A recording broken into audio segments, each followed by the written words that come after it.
Hello juniors, welcome again to my YouTube channel. तो last video में हमने बात की थी जो आपका जूलॉजी का पेपर था कि कौन कौन से क्वेश्चन आपको एग्ज़ाम के पर्सपेक्टिव से पढ़ने हैं।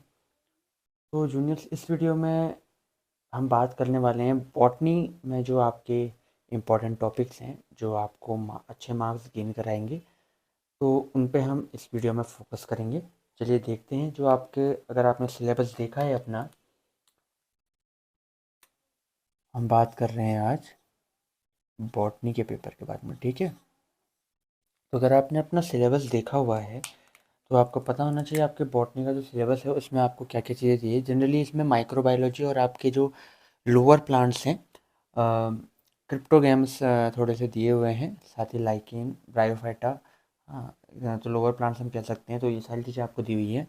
इसमें आपको बैक्टीरिया, ओके, साथ ही आपको इसमें वायरस दिया गया है, आपको इसमें दिया गया है एल्गी, आपको इसमें दिया गया है फंजाई, आपको इसमें दिया गया है लाइकेन, और आपको इसमें दिया गया है ब्रायोफाइटा। ओके, अब आधे क्वेश्चंस तो आपके इन्हीं से बन जाएंगे, ठीक है। आपको क्या क्या करना है, देखिए, बैक्टीरिया का और वायरस का स्ट्रक्चर, ठीक है। बैक्टीरिया के सेल का स्ट्रक्चर और वायरस का स्ट्रक्चर जो है आपको याद करना है, पढ़ना है इसके अंदर। साथ ही साथ आप इन दोनों का रिप्रोडक्शन भी पढ़ लेंगे। तो क्या बोला, एक तो मैंने इसका स्ट्रक्चर बोला है, ठीक है, और साथ ही साथ इनका रिप्रोडक्शन बोला है। आप वायरस के रिप्रोडक्शन में देखेंगे लाइटिक साइकिल, लाइसोजेनिक साइकिल। इसी तरह जब आप बैक्टीरिया का पढ़ेंगे तो बैक्टीरिया के अंदर भी वायरल का एक एक तरह से रोल होता है रिप्रोडक्शन कराने में, तो वो भी आप पढ़ेंगे। ट्रांसफॉर्मेशन क्या होता है, ट्रांसडक्शन क्या होता है, यानी कि आपको दोनों का रिप्रोडक्शन पढ़ना है। बैक्टीरिया के अंदर आपको सेक्सुअल भी पढ़ना है, जिसके अंदर आप कॉन्जुकेशन पढ़ेंगे, ठीक है। तो ये सारी चीज़ें, एसेक्सुअल और सेक्सुअल दोनों टाइप का रिप्रोडक्शन आपको बैक्टीरिया के केस में पढ़ना है। वही आपको वायरस का स्ट्रक्चर और वायरस का रिप्रोडक्शन, इसमें लाइटिक साइकिल और लाइसोजेनिक साइकिल आपको इसके अंतर्गत पढ़नी है, ठीक है। एल्गी, फंजाई, लाइकेन, ब्रायोफाइटा, इन चारों में जो चीज़ें आपको पढ़नी है, सबसे पहले तो इनके जनरल कैरेक्टरिस्टिक, ठीक है। जनरल कैरेक्टर मतलब इनके जो नॉर्मल लक्षण क्या क्या, इनके इनको हम कैसे आइडेंटिफाई करेंगे, इनके कैरेक्टरिस्टिक क्या है, क्या लक्षण क्या है इनके, ठीक है। तो एक तो आप इनके अंदर कैरेक्टरिस्टिक पढ़ लें इनके, ठीक है। दूसरी चीज़, इनका रिप्रोडक्शन पढ़ लें, ठीक है। रिप्रोडक्शन अगर आप स्किप भी करते हैं तो आप कैरेक्टर्स तब भी पढ़ लीजिएगा। इसके बाद इसके इकोनॉमिक इम्पोर्टेंस, ठीक है, इन चारों के इकोनॉमिक इम्पोर्टेंस कहने का क्या मतलब है कि किस तरीके से हमारे लिए बेनिफिशियल है। जैसे हम एल्गी का एग्जांपल लें तो हमारे लिए ऐसा फूड सोर्स की तरह काम करता है, कई जानवरों के लिए चारे की तरह काम करता है। बड़ी बड़ी रिसर्च में जैसे जो स्पेसेस में जाते हैं तो वहाँ पर भी एल्गी का यूज़ किया जाता है खाने के तौर पे। तो किस किस तरीके से वो हमारे लिए बेनिफिशियल है, वो सारी चीज़ें इकोनॉमिक इम्पोर्टेंस में आती हैं, ठीक है। तो आप इनके एल्गी के, फंजाई के, लाइकेन के, ब्रायोफाइटा के करेक्टर्स, रिप्रोडक्शन और इकोनॉमिक इम्पोर्टेंस आप पढ़ लें। करेक्टर्स और इकोनॉमिक इम्पोर्टेंस तो आप पक्का कर लें, क्योंकि किसी एक का तो ज़रूर आएगा। रिप्रोडक्शन जो मेन मुझे लगता है आपका पूछा जाएगा, वो बैक्टीरिया, वायरस और एल्गी और फंजाई, इनके पूछे जा सकते हैं रिप्रोडक्शन, ठीक है। इनके करेक्टर ज़्यादा हैं। उसमें भी बैक्टीरिया और वायरस का तो है ही है, उसको तो आप स्किप मत ही करना, ये मैं सलाह दूंगा। पहले आप एल्गी फंजाई का अगर कर भी रहे हो तो रिकमेंड नहीं करूँगा, बट करना मत, ठीक है। अगर किसी को लोड कम करना है तब की बात कर रहा हूँ, ठीक है। तो इतनी चीज़ें हो गई हैं। अब थोड़ा सा इसमें, क्योंकि आपके जनरल कैरेक्टर्स के अलावा बाकी चीज़ें भी थोड़े जेनरा भी दिए हुए हैं, ठीक है, तो उनकी भी हम थोड़ी बात कर लेते हैं। ये आपके बेसिक हैं। इनमें से आपका ये बताओ कि अगर आपने इतना सब कुछ पढ़ लिया ना तो आप गारंटीड पास है, ठीक है। अगर आपने क्या क्या, बैक्टीरिया और वायरस का स्ट्रक्चर पढ़ लिया है, बैक्टीरिया और वायरस का रिप्रोडक्शन पढ़ लिया है, ठीक है, एल्गी, फंजाई और आपका लाइकेन, इनके अगर आपने general characters as well as इनके इकोनॉमिक इंपॉर्टेंस पढ़ लिए हैं, और अगर आपने रिप्रोडक्शन भी पढ़ लिया है, तो ये सारी चीज़ें आपको गारंटीड पास करा देंगी, ठीक है। नाउ अगर किसी को अच्छे मार्क्स स्कोर करने तो आपको जेनरा भी दिए गए हैं, ठीक है। उनके लिए कुछ टॉपिक है कि एक डीएनए एंड आरएनए वायरस का टॉपिक आपके उसमें दिया गया है, ठीक है।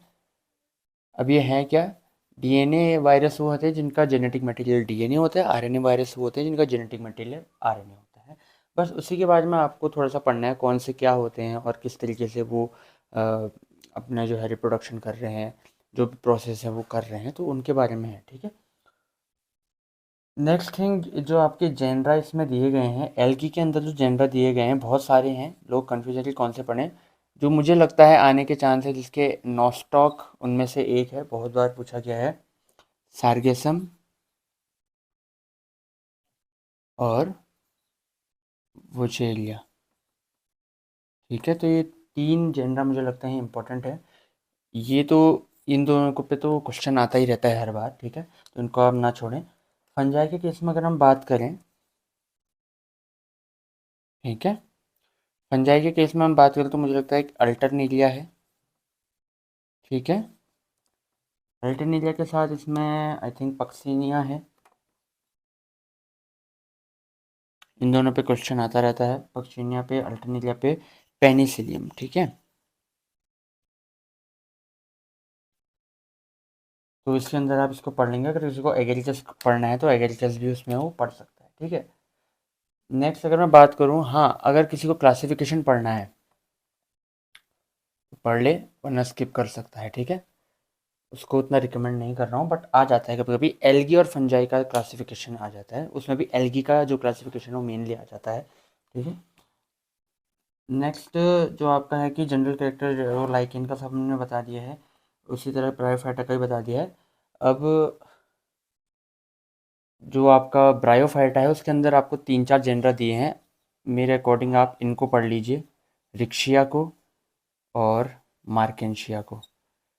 अब इन दोनों को मैं क्यों सजेस्ट कर रहा हूँ, देखिए इसका एक फ़ायदा है, रिक्शा और मार्केंशिया, इनमें से कोई एक, क्योंकि ये पूछा ही जाता है ब्रायोफाटा के अंदर, तो अगर आपके मेन एग्ज़ाम में आएगा तो अच्छी बात है, वरना रिक्शा और मार्केंशिया आपको प्रैक्टिकल एग्ज़ाम में बेनिफिट देगा, क्योंकि आपको प्रैक्टिकल उसी से रिलेटेड कराए जाते हैं ब्रायोफाटा के अंतर्गत, ठीक है। जहाँ तक मेन में भी इनके आने के चांस है तो आप इनको भी प्रिपेयर कर लेंगे। तो जो मेन क्वेश्चन है एक बार मैं आपके सभी के लिए रिपीट कर दूँ, जो आपको डेफिनेटली पढ़ने ही पढ़ने हैं, उसको मत छोड़िएगा। वायरस और बैक्टीरिया का स्ट्रक्चर एज वेल एज उन दोनों का रिप्रोडक्शन आपको पढ़ना ही पढ़ना है, ठीक है। साथ ही आपको एल्गी के, ब्रायोफाइटा के, फंजाई के और लाइकेन के general characters as well as उनका इकोनॉमिक इंपॉर्टेंस आपको पढ़ लेना है। रिप्रोडक्शन अगर आप पढ़ना चाहेंगे तो आप एल्गी और फंजाई का पढ़ लीजिएगा, क्योंकि आपको जेनरा में भी हेल्प करेगा। अगर आप जनरल कैरेक्टर और ये सारी चीज़ें पढ़ लेते, जनरल कैरेक्टर और रिप्रोडक्शन पढ़ लेते हैं, तो उसका आपका जेनरा में क्या फ़ायदा मिलेगा, क्योंकि जेनरा उसी फाइलम के अंतर्गत आते हैं ना, तो आप एल्गी के करेक्टर्स उसी फाइलम में भी तो लिख सकते हैं। माना एल्गी के अंदर आपका नॉस्टॉक आ गया, तो नॉस्टॉक के जो करेक्टर्स हैं वो एल्गी से कुछ ना कुछ तो मेल खाएंगे, क्योंकि उसके अंतर्गत आता है, तो आप वो जनरल करेक्टर उसमें डाल सकते हो, बस कुछ स्पेसिफिकेशन होंगी। इस तरह रिप्रोडक्शन भी लगभग लगभग थोड़ा सा सेम होगा, आप सारी जो साइकिल्स हैं उनकी देख लीजिएगा, ठीक है। और ये सारी चीज़ें तो आपको पढ़नी पढ़नी है, अगर किसी को एडिशनल पढ़ना है तो डीएनए आरएनए वायरस को, और इसके अलावा ये जो जेनराइस हैं उसको पढ़ लीजिएगा, और क्लासिफिकेशन अगर एल्गी का आपको पढ़ना है तो आप पढ़ लीजिएगा, ठीक है। तो मिलते हैं आपसे नेक्स्ट वीडियो में। अगर किसी को कोई डाउट हो और किसी टॉपिक से लेकर, या किसी को कोई टॉपिक नहीं भी आ रहा हो, तो अगर सारे बच्चे कहेंगे तो उस टॉपिक पे सेपरेट वीडियो बना देंगे। तो फिलहाल के लिए आज इस वीडियो के लिए थैंक यू सो मच।